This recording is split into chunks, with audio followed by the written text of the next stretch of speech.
மிக கிட்டிய காலத்தில் இலங்கை ஒரு மிகப்பெரிய அளவிலான புவிநடுக்க வாய்ப்பையும் கொண்டிருக்கின்றது.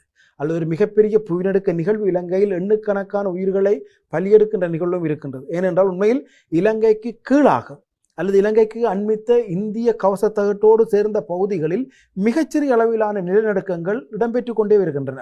குறிப்பாக 2.8, 2.5, 1.8 என்ற ரிக்டர் அளவில் பல்வேறு வகைப்பட்ட நில அதிர்வுகள் பதிவாகி இருக்கின்றன. அதற்கு காரணம் இலங்கைக்கு கீழ் இருக்கின்ற தட்டுகளில் ஏற்படுகின்ற விருத்தி அல்லது மாற்றம் என்று குறிப்பிடுகின்றார்கள். ஆனால் மிக அண்மைத்த காலமாக இந்த நிலநடுக்க நிகழ்வுகள், அதாவது மிக குறைவுதான், அந்த ரிக்டர் அளவினுடைய அளவில் மிக குறைவுதான், ஆனால் அதிக அளவில் நிகழ்வுகின்றது என்பது இன்றும் ஒரு நாள் இது 6.5 அல்லது அதற்கு மேற்பட்டு நிகழ்ந்து இலங்கையை மிகப்பெரிய அளவில் பாதிக்கும் என்பதை இந்த இடத்தில் நான் அனைத்தை பார்த்து கொண்டிருக்கின்ற அனைத்து அன்பர்களுக்கும் குறிப்பிட விரும்புகின்றேன். ஆகவே இந்த அனர்த்தங்களோடு மட்டுமல்லாது எதிர்காலத்தில் புவிநடுக்கம் தொடர்பான அனர்த்தங்களிலும் நாங்கள் கவனம் செலுத்த வேண்டும்.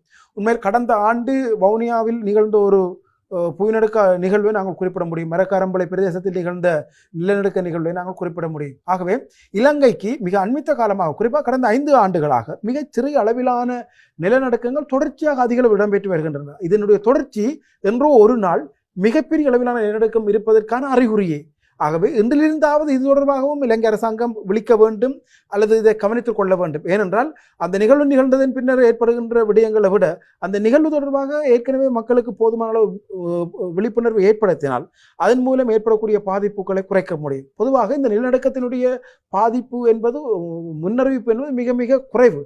நிகழ்வதற்கான வாய்ப்புகள், அதாவது முன்னறிவிப்பு செய்வதற்கான வாய்ப்புகள் மிக மிக குறைவு. ஆனாலும் ஒரு விடயத்தில் கவனமாக இருக்க வேண்டும் என்றால், ஒரு நிலநடுக்கம் முதலில் ஒரு சிறு நடுக்கத்தை ஏற்படுத்தியதன் பின்னர் வருகின்ற நிலநடுக்கம் தான் மிகப்பெரிய அளவிலான பாதிப்பை ஏற்படுத்தும். ஆகவே இலங்கையில் அல்லது உலகில் எந்த நாடுகளில் என்றாலும் இந்த நிகழ்வை பார்த்து கொண்டிருக்கின்ற அன்பர்கள் ஒரு விடயத்தில் கவனமாக இருக்க வேண்டும். எப்பொழுதாவது ஒரு சிறிய அதிர்வை அவர்கள் உணர்ந்து கொண்டால் உடனடியாக அந்த கட்டிடங்களை விட்டு வெளிப்பகுதிக்கு வந்து நிற்பதனூடாக தங்களை பாதுகாத்துக் கொள்ள முடியும்.